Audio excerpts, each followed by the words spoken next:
Hello everyone, welcome to my channel. মই আজিৰ ভিডিঅ'টোত আলোচনা কৰিবলৈ গৈ আছো ক্লাছ 10ৰ জেনাৰেল সায়েন্সৰ চেপ্টাৰ নম্বৰ 2 এচিড, ক্ষাৰ আৰু লৱণৰ কিছুমান গুৰুত্বপূৰ্ণ MCQ যিবোৰ ক্লাছ 10 ফাইনেল পৰীক্ষা অৰ্থাৎ মেট্ৰিক পৰীক্ষাৰ বাবে গুৰুত্বপূৰ্ণ হয়। Let's see question number 1 তলৰ কোনটো pH মানৰ পৰিসৰত মানৱ শৰীৰে ভালদৰে কাৰ্য কৰে। কাৰণ ইয়াতে কোৱা হৈছে তলৰ কোনটো pHত মানুহৰ শৰীৰে ভালদৰে কাম কৰে। অপশ্যন এ 5.6 তকৈ কম, অপশ্যন বি 5.5 তকৈ কম, অপশ্যন চি 7 পৰা 7.8 লৈ, অপশ্যন ডি 0 পৰা 14। তোমালোকে ভিডিঅ'টো পজ কৰা আৰু শুদ্ধ উত্তৰ দিবলৈ চেষ্টা কৰা। আৰু ইয়াৰ শুদ্ধ উত্তৰ হ'ব অপশ্যন চি 7 পৰা 7.8 লৈ। ঠিক আছে, তোমালোকে কমেন্ট বক্সত কমেন্ট কৰিব পাৰা আৰু যদি তোমালোকৰ কিবা ডাউট থাকে সুধিব পাৰা, মই হেতুৰ উত্তৰ দিবলৈ চেষ্টা কৰিম। কোৱেশ্চন নম্বৰ 2 তলৰ কোনটো pH মানৰ পৰিসৰত আমাৰ দন্তক্ষয়ৰ সূচনা হয়। কাৰণ ইয়াতে কোৱা হৈছে তলৰ কোনটো pHত আমাৰ দাঁতৰ ক্ষয় হোৱা আৰম্ভ হয়। অপশ্যন এ 7তকৈ কম, অপশ্যন বি 5.5 তকৈ কম, অপশ্যন চি 5.6 তকৈ বেছি, অপশ্যন ডি 5.5 তকৈ বেছি। তোমালোকে অপশ্যনবোৰ অতি ভালকৈ চাবা, মানে অপশ্যনবোৰ এনেকুৱা লাগে অলমোষ্ট সিমিলাৰ হয়। ঠিক আছে, ভিডিঅ'টো পজ কৰা আৰু শুদ্ধ উত্তৰ দিবলৈ চেষ্টা কৰা। ইয়াৰ শুদ্ধ উত্তৰ হ'ব অপশ্যন বি 5.5 তকৈ কম। যেতিয়া pHৰ মান 5.5 তকৈ কম হয় তেতিয়া দাঁতৰ ক্ষয় হোৱাৰ সূচনা আৰম্ভ হয়। কোৱেশ্চন নম্বৰ 3 চোৰাত পাতৰ শুঙে বিন্ধিলে তলৰ কোনটো এচিড নিষ্ক্ৰিত হয়। কাৰণ ইয়াতে কোৱা হৈছে চোৰাত পাতৰ শুঙে বিন্ধিলে কোনটো এচিড ক্ষৰণ হয়। Option A acetic acid, option B citric acid, option C lactic acid, option D methanoic acid. তোমালোকে ভিডিঅ'টো পজ কৰা আৰু শুদ্ধ উত্তৰ দিবলৈ চেষ্টা কৰা। ইয়াৰ শুদ্ধ উত্তৰ হ'ব methanoic acid. Option D is the correct answer. Question number 4 sodium chloride তলৰ কোন প্ৰকৃতিৰ লৱণ। সোডিয়াম ক্লোৰাইড কোনটো প্ৰকৃতিৰ লৱণ হয়। অপশ্যন এ প্ৰথম, অপশ্যন বি ক্ষাৰকীয়, অপশ্যন চি আম্লিক, অপশ্যন ডি ইয়াৰ এটাও নহয়। Time start. ইয়াৰ শুদ্ধ উত্তৰ হ'ব প্ৰথম। সোডিয়াম ক্লোৰাইড এক প্ৰকাৰৰ প্ৰথম লৱণ হয়। ই এচিডো নহয়, ই ক্ষাৰকীয় নহয়। ঠিক আছে, কোয়েশ্চন নম্বৰ 5 এবিধ তীব্ৰ এচিড আৰু এবিধ মৃদু ক্ষাৰকৰ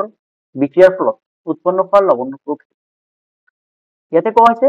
যেতিয়া কি কৰা হয় এবিধ তীব্ৰ এচিড আৰু এবিধ মৃদু ক্ষাৰকৰ মাজত বিক্ৰিয়াৰ ফলত লৱণ উৎপন্ন হ'ব, সেইটো লৱণৰ প্ৰকৃতি কেনেকুৱা হ'ব। অপশ্যন দিয়া আছে অপশ্যন এ ক্ষাৰকীয়, অপশ্যন বি আম্লিক, অপশ্যন চি প্ৰথম, অপশ্যন ডি ইয়াৰ এটাও নহয়। ঠিক আছে, তোমালোকে ভিডিঅ'টো পজ কৰি লোৱা আৰু শুদ্ধ উত্তৰ দিবলৈ চেষ্টা কৰা। ইয়াৰ শুদ্ধ উত্তৰ হ'ব আম্লিক। তোমালোকে এটা কথা মন কৰিবা, যেতিয়া কি কৰা হয় তোমাৰ যেতিয়াই তীব্ৰ এচিড থাকিব, যেতিয়া তোমালোকৰ তীব্ৰ এচিড আৰু মৃদু ক্ষাৰ থাকিব তেতিয়া লৱণৰ প্ৰকৃতিটো তীব্ৰ এচিডৰ নিচিনা হ'ব। ঠিক আছে, কোয়েশ্চন নম্বৰ 6 এবিধ তীব্ৰ ক্ষাৰক আৰু এবিধ মৃদু এচিডৰ বিক্ৰিয়াজাত লৱণবোৰৰ প্ৰকৃতি। যেতিয়া কি কৰা হ'ব, এতিয়া কোৱেশ্চনটো উল্টাই দিয়া হৈছে। চাবা, যেতিয়া তীব্ৰ ক্ষাৰ আৰু মৃদু এচিডৰ মাজত বিক্ৰিয়া ঘটাই লৱণ উৎপন্ন কৰা হ'ব, সেইটো লৱণৰ প্ৰকৃতি কেনেকুৱা হ'ব। অপশ্যন দিয়া আছে অপশ্যন এ ক্ষাৰকীয়, অপশ্যন বি প্ৰথম, অপশ্যন চি আম্লিক, অপশ্যন ডি এটাও নহয়। ঠিক আছে, তোমালোকে এতিয়া নিশ্চয় শুদ্ধ উত্তৰ দিব পাৰিবা। তো ইয়াৰ শুদ্ধ উত্তৰটো হ'ব অপশ্যন এ ক্ষাৰকীয়। কিয়নো ইয়াত তীব্ৰটো কোনটো, ইয়াত তীব্ৰ এচিড তীব্ৰ হৈছে ক্ষাৰক, মানে ইয়াত ক্ষাৰকৰ ক্ষমতা বেছি তীব্ৰ ক্ষাৰক মানে ইয়াত ক্ষাৰকৰ ক্ষমতা বেছি এচিডতকৈ ক্ষাৰকৰ ক্ষমতা বেছি হলে তেতিয়া লৱণ প্ৰকৃতিটো কি হ'ব ক্ষাৰকীয় হৈ যাব আৰু যদি এচিডৰ ক্ষমতা বেছি থাকে তেনেহলে লৱণটো আম্লিক হৈ যাব কোৱেশ্চন নম্বৰ 7 তীব্ৰ এচিড আৰু তীব্ৰ ক্ষাৰকৰ বিক্ৰিয়াজাত লৱণৰ প্ৰকৃতি ইয়াতে আকৌ কৈছে যেতিয়া তীব্ৰ এচিড আৰু তীব্ৰ ক্ষাৰৰ মাজত বিক্ৰিয়া ঘটোৱা হ'ব তেতিয়া কোনটো প্ৰকৃতিৰ লৱণ উৎপন্ন হ'ব ঠিক আছে অপশন এ প্ৰথম অপশন বি আম্লিক অপশন সি ক্ষাৰকীয় অপশন ডি ইয়াৰ এটাও নহয় আগৰ দুটা প্ৰশ্নত পালা তীব্ৰ এচিড মৃদু ক্ষাৰ তীব্ৰ ক্ষাৰ মৃদু এচিড এনেকুৱা আছিল এতিয়া কোৱেশ্চনত পালা দুয়োটা তীব্ৰ কাৰণ দুয়োটাৰে ক্ষমতা বেছি দুয়োটা শক্তিশালী আৰু যেতিয়া দুয়োটা শক্তিশালী বস্তুৰ মাজত বিক্ৰিয়া ঘটা হয় তেতিয়া এটা নিউট্ৰেল পইণ্ট আহি যায় তাৰমানে ইফালেও নহয় ইফালেও নহয় ঠিক আছে আৰু ইয়াতে এনেকুৱা হ'ব যেতিয়া তীব্ৰ এচিড আৰু তীব্ৰ ক্ষাৰৰ মাজত বিক্ৰিয়া ঘটা হয় তেতিয়া আমাৰ লৱণটো নহ'ব ইয়াৰ শুদ্ধটো হ'ব প্ৰথম তাৰমানে নিউট্ৰেল হয় ই ক্ষাৰকীয় নহয় ই আম্লিকও নহয় কোৱেশ্চন নম্বৰ 8 তলৰ কোনটো অধাতৱীয় অক্সাইডৰ প্ৰকৃতি প্ৰথম ঠিক আছে ইয়াত কোৱা হৈছে তলৰ কোনটো অধাতৱীয় অক্সাইডৰ প্ৰকৃতি প্ৰথম হয় তাৰমানে তলৰ কোনটো অক্সাইড আম্লিকও নহয় ক্ষাৰকীয়ও নহয় তোমালোকে ভিডিঅটো পজ কৰা আৰু শুদ্ধ উত্তৰ দিবলৈ চেষ্টা কৰিবা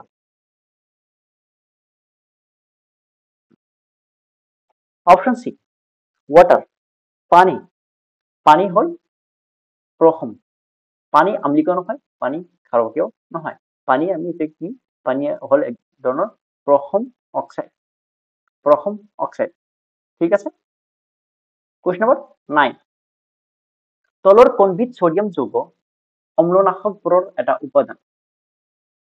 ইয়াতে কোৱা হৈছে তলৰ কোনটো সোডিয়াম যৌগ অম্লনাশকবোৰৰ উপাদান হয় ঠিক আছে option A sodium hydroxide option B sodium hydrogen carbonate sodium hydrogen কার্বনেটক আমি এনেকৈ ক'ব পাৰো সোডিয়াম বাইকাৰ্বনেট সোডিয়াম হাইড্ৰোজেন কাৰ্বনেটক এনেকৈ ক'ব পাৰো সোডিয়াম বাইকাৰ্বনেট ঠিক আছে option C sodium carbonate option D bleaching powder ভিডিওটো পজ কৰা আৰু শুদ্ধ উত্তৰ দিবলৈ চেষ্টা কৰা আৰু ইয়াৰ শুদ্ধ উত্তৰ হ'ব option B sodium hydrogen carbonate তাৰমানে সোডিয়াম বাইকাৰ্বনেট ঠিক আছে কোৱেশ্চন নম্বৰ 10 তলৰ কোনবিধ যৌগক পানীৰ স্থায়ী কঠিনতা দূৰ কৰিবলৈ ব্যৱহাৰ কৰা হয় কাৰণ ইয়াতে কোৱা হৈছে তলৰ কোনবিধ যৌগ পানীৰ স্থায়ী কঠিনতা দূৰ কৰিবলৈ ব্যৱহাৰ কৰা হয় অপশন এ কাপোৰ ধোৱা soda option B baking soda option C sodium hydroxide option D bleaching powder ভিডিওটো পজ কৰা আৰু শুদ্ধ উত্তৰ দিয়া টাইম স্টাৰ্ট অপশন এ কাপোৰ ধোৱা সোডা পানীৰ কঠিনতা দূৰ কৰিবলৈ সাধাৰণতে কাপোৰ ধোৱা সোডা ব্যৱহাৰ কৰা হয় কোৱেশ্চন নম্বৰ 11 তলৰ কোনবিধ যৌগই ক্লোৰিনৰ সৈতে বিক্ৰিয়া কৰি ব্লিচিং পাউডাৰ উৎপন্ন কৰে ইয়াতে কোৱা হৈছে তলৰ কোনবিধ যৌগই ক্লোৰিনৰ সৈতে বিক্ৰিয়া কৰি ব্লিচিং পাউডাৰ উৎপন্ন কৰে option A sodium hydroxide option B calcium hydroxide option C sodium carbonate option D potassium hydroxide ঠিক আছে তোমালোকে ভিডিওটো পজ কৰা আৰু শুদ্ধ উত্তৰ দিবলৈ চেষ্টা কৰা আৰু ইয়াৰ শুদ্ধ উত্তৰ হ'ব অপশন বি ক্যালসিয়াম হাইড্ৰক্সাইডে যেতিয়া ক্লোৰিনৰ সৈতে বিক্ৰিয়া কৰে এইটো ব্লিচিং পাউডাৰ উৎপন্ন কৰে question number 12 plaster of Paris পানীৰ সৈতে বিক্ৰিয়া কৰি উৎপন্ন কৰা পদাৰ্থবিধ ইয়াতে কোৱা হৈছে যেতিয়া প্লাষ্টাৰ অফ পেৰিছ পানীৰ সৈতে বিক্ৰিয়া কৰে তেতিয়া কি উৎপন্ন হয় অপশন দিয়া আছে অপশনবোৰ হ'ল option A copper sulphate option B sodium carbonate option C baking soda option D gypsum ভিডিওটো পজ কৰা আৰু শুদ্ধ উত্তৰ দিবলৈ চেষ্টা কৰা কোৱেশ্চন কেইটা ইমান টাফ নহয় কোৱেশ্চন কেইটা ডাইৰেক্ট কিতাপৰ পৰা উঠাই দিয়া হৈছে তোমালোকে যদি ভালদৰে কিতাপটো পঢ়া তোমালোকে গোটেই কেইটা কোৱেশ্চনৰ শুদ্ধ উত্তৰ দিব পাৰিবা ঠিক আছে আৰু ইয়াৰ শুদ্ধ উত্তৰ হ'ব জিপসাম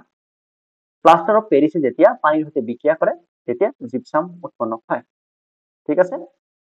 কুৱেশ্যন নম্বৰ 13 এটা দ্ৰব্যই নীলা লিটমাছ ৰঙা কৰে ইয়াৰ সম্ভাৱ্য পিএইচৰ মান হ'ব ইয়াতে কোৱা হৈছে যেতিয়া এটা দ্ৰব্যই নীলা লিটমাছক ৰঙা কৰে তেতিয়া ইয়াৰ পিএইচ মান হোৱাৰ সম্ভাৱনা আছে অপশ্যনবোৰ দি আছে option A 1 option B 7 option C 8 option D 10 আৰু ইয়াৰ শুদ্ধ উত্তৰ হ'ব অপশ্যন এ 1 যেতিয়া কোনো এটা পদাৰ্থ আম্লিক হয় তাৰমানে এচিডিক হয় তেতিয়া কি কৰে ই নীলা লিটমাছক ৰঙা কৰে ঠিক আছে যেতিয়া পদাৰ্থ এটা কোনো দ্ৰব্য এটা আম্লিক হয় তেতিয়া নীলা লিটমাছক ৰঙা কৰে কুৱেশ্যন নম্বৰ 14 তলৰ কোনবিধ যৌগ উত্তপ্ত কৰি সোডিয়াম কাৰ্বনেট পাব পাৰি কাৰণ ইয়াত কৈছে তলৰ কোনবিধ যৌগ উত্তপ্ত কৰি তাৰমানে গৰম কৰি সোডিয়াম কাৰ্বনেট পাব পাৰি অপশ্যন এ পিত্তিল চূন option B baking soda option C gypsum option D plaster of Paris time start option B baking soda যদি আমি কি কৰো বেকিং সোডা উত্তপ্ত কৰো বা যদি আমি বেকিং সোডা গৰম কৰো তেনেহলে আমি কি পাম তেনেহলে আমি সোডিয়াম কার্বনেট পাম ঠিক আছে কোয়েশ্চন নাম্বার 15 ক্লোর অ্যালকালি পদ্ধতিত উৎপন্ন হয় ক্লোর অ্যালকালি পদ্ধতিত কি কি উৎপন্ন হয় কোয়েশ্চনটোত কোৱা হৈছে ক্লোর অ্যালকালি পদ্ধতিত কি কি উৎপন্ন হয় option A sodium hydroxide option B chlorine option C hydrogen option D ওপৰৰ আটাইকেইটা ভিডিওটো পজ কৰা আৰু শুদ্ধ উত্তৰ দিবলৈ চেষ্টা কৰা অপশ্যন ডি ওপৰৰ আটাইকেইটা ক্লোৰ অ্যালকালি পদ্ধতিত ওপৰৰ আটাইকেইটা উৎপন্ন হ'ব আটাইকেইটাৰ ভিতৰত হ'ল sodium hydroxide chlorine and hydrogen ঠিক আছে তোমালোক কি কৰিবা যিমান কেইটা কোৱেশ্চন আজি 15টা কোৱেশ্চন আলোচনা কৰা হ'ল তোমালোক কি কৰিবা ইয়াৰে প্ৰত্যেকটো ৰিজন কিয় এনেকুৱা হৈছে কাৰণ উলিয়াবলৈ চেষ্টা কৰিবা আৰু কমেন্ট বক্সত যদি কিবা অসুবিধা হয় কমেন্ট বক্সত কমেন্ট কৰিবা যদি মোৰ ভিডিওটো ভাল লাগি থাকে তেনেহলে তোমালোক কি কৰিবা তোমালোকৰ বন্ধু বান্ধৱী সকলৰ লগত শ্বেয়াৰ কৰিবা যাতে সিহঁতেও এমসিকিউ কোৱেশ্চন কেনেকৈ সলভ কৰিব লাগে সিহঁতৰ যাতে শিকিব পাৰে thank you for watching my video